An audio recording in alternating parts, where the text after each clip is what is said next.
सूरा अल-अराफ कुरान की एक ऐसी सूरा है जो इंसान की पूरी ज़िंदगी, उसकी कमज़ोरियों, उसकी आज़माइशों, उसकी तकदीर, नबियों के पैगाम और अल्लाह की रहमत व सज़ा सबको बहुत ही गहरे तरीके से समझाती है। यह सूरा हम सबको बताती है कि दुनिया की ज़िंदगी असल में एक इम्तिहान है, जहाँ हर इंसान को अपनी राह खुद चुननी होती है, सही या गलत।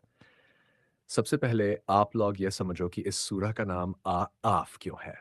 आराफ उस ऊंचे मकाम को कहा जाता है जहां कयामत के दिन कुछ लोग ठहराए जाएंगे, जो न पूरी तरह जन्नत वालों में होंगे और न जहन्नम वालों में।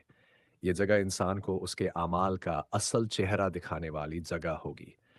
वहां खड़े लोग दोनों तरफ के मंजर देखेंगे, जन्नत की नेमतें और जहन्नम का अजाब, और उनकी हालत बहुत पेचीदा होगी।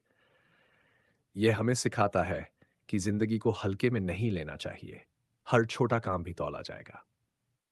फिर आप लोग देखते हैं कि अल्लाह इस सूरह में इंसान की शुरुआत बताता है। जब अल्लाह ने हज़रत आदम को पैदा किया और फरिश्तों को सजदा का हुक्म दिया तो सबने सजदा किया, मगर इब्लीस ने नहीं किया। उसकी वजह सिर्फ घमंड था। उसने कहा कि मैं आग से बना हूं और आदम मिट्टी से, इसलिए मैं बेहतर हूं। यही घमंड उसको लानत की राह पर ले गया। यह हिस्सा आप लोग को एक जोरदार सबक देता है। घमंड इंसान को बर्बाद कर देता है। चाहे कोई कितना भी बड़ा, ताकतवर या काबिल क्यों न हो, अगर उसके अंदर अकड़ आ जाए तो वह इब्लीस की राह पर है। इसके बाद सूरह में बताया जाता है कि कैसे शैतान इंसान को बहकाने के लिए हर वक्त कोशिश करता है। वह इंसान के दिल में फुसफुसाहटें डालता है, छोटी-छोटी बुराइयों को अच्छा दिखाता है और नेकी को मुश्किल दिखाता है। ये हमें आगाह करती है कि आप लोग अपनी नज़रें, अपने कान, अपनी ज़ुबान और अपने कदम सबको सँभाल कर रखो, क्योंकि इंसान की कमज़ोरी उसी की गिरावट बन सकती है।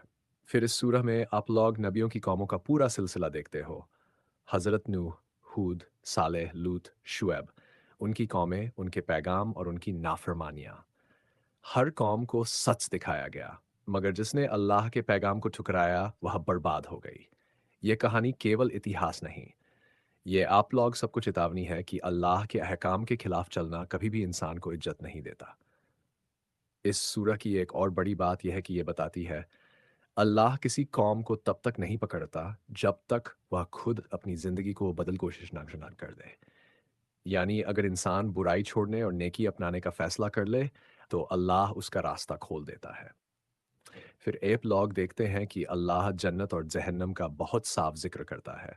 जन्नत वालों के लिए सलामती, नेमतें, आराम और खुशियाँ हैं, और जहन्नम वालों के लिए अंधेरा, पछतावा और दर्दनाक कहानियाँ नहीं, बल्कि ऐप लॉ के सामने रखा गया ये पूरा नक्शा है कि कौन सी राह कहाँ तक ले जाती है।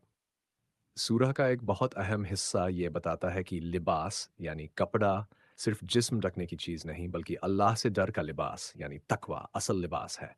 आप लोग चाहे दुनिया के सबसे अच्छे कपड़े पहन लो, मगर अगर दिल में अल्लाह का डर और नेक नीयत नहीं, तो वह असल खूबसूरती नहीं। फिर इस सूरह में अल्लाह इंसान को पुकारता है कि वह ज़मीन पर फैली हकीकतों को देखे, समझे, सोचे और खुद को सुधार ले।